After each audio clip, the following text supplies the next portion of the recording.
My name is Martin Thornkvist, and I represent a Swedish music label called Songs I Wish I'd Written, and I'm also part of an organization called the Swedish Model, which is 6 Swedish indie labels that have a really strong belief in the future of music, and we believe that there are many different ways that we actually can take advantage of the new technologies and the internet.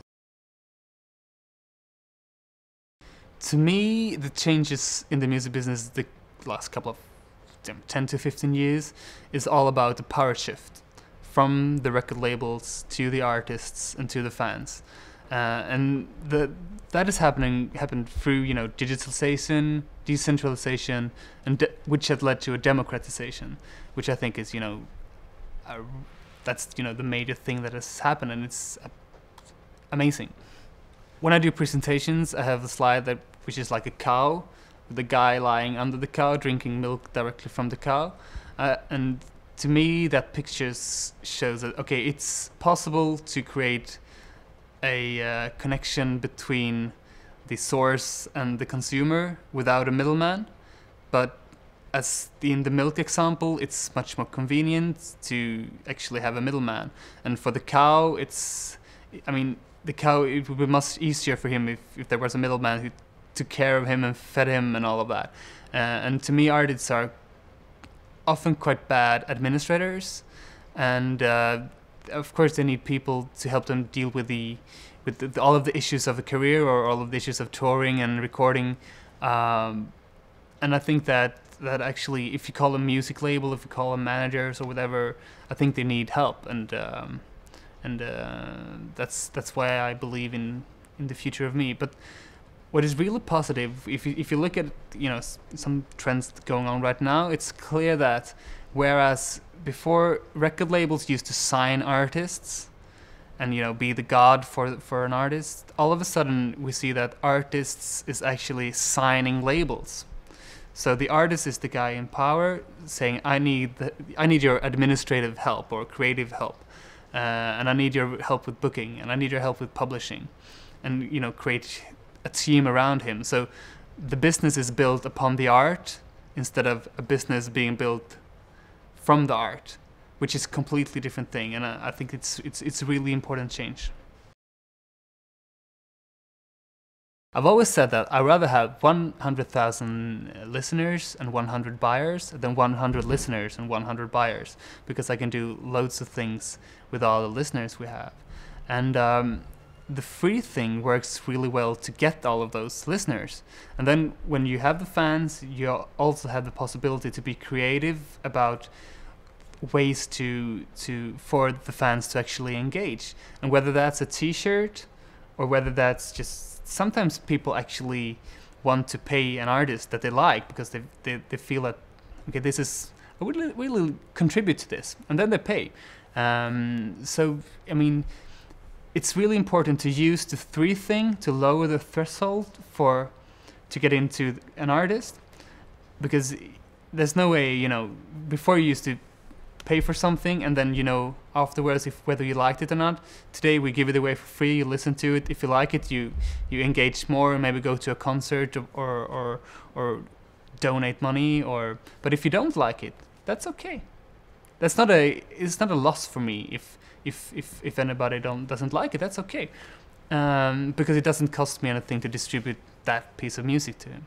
Usually record labels take down or ask fans to take down their recordings that they made at live concert from YouTube, but instead of doing that, we chose to go around YouTube and look for Moto Boy videos, and we chose the best ones, downloaded them, and collected them into a concert, and then uploaded as the YouTube concert of Moto Boy, so that fans doesn't need to browse around. Here's the best.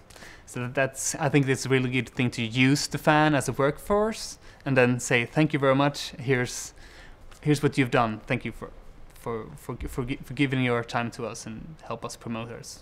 Instead of saying that what fans is doing is wrong. There's a great Metallica example of where this huge Metallica concert in London, where the singer is shouting to the audience, "Take your fucking cameras down. You can call your mom later. Enjoy the Metallica show." which is just a horrible example of, you know, interacting with your fans. If the fans want to film it and spread it to the world, hey, that's a good thing for you, not a bad thing.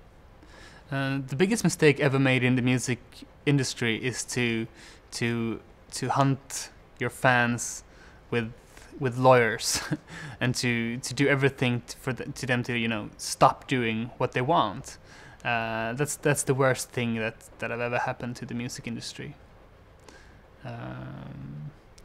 Hopefully it's started to change, and more are actually acknowledging that we can't stop it, and it's actually a bad thing to chase down our users, our customers, you know, the people that are supposed to pay for the music. If we threaten them with bills, they probably won't, you know, give you the money for or pay for music later on neither. So it's just make things worse.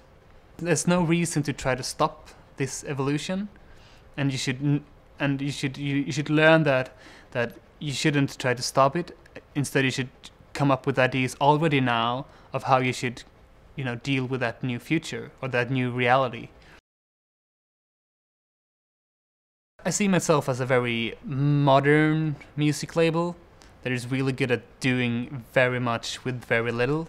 I mean, if you use the internet in right ways, you have, you know, there's all possibilities to get the art out.